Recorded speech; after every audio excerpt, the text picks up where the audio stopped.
Ja sa chcem poďakovať v mene starostov mestských častí, ktoré sa nachádzajú na území Bratislavy, 17 mestských častí, že promptne reagovalo aj magistrát na výzvu župy, aby sa tento zákon neprijal. Ďakujem za to, že dnes ráno jednomyselne odsúhlasili odmietnutie prijatie tejto dane. Poprosím všetkých v Národnej rade Slovenskej republiky, aby tento zákon dnes neprijali. Pre Bratislavský samosprávny kraj to nie je dobrý signál. Nie je to dobrý signál pre obyvateľov.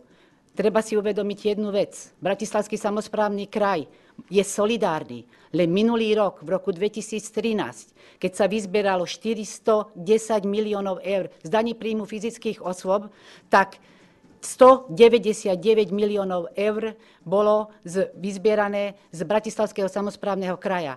A čo sa vrátilo kraju? 32,9 milióna eur. Ja som veľmi rada, že spoločne župa a magistrát ťahá za jeden povraz.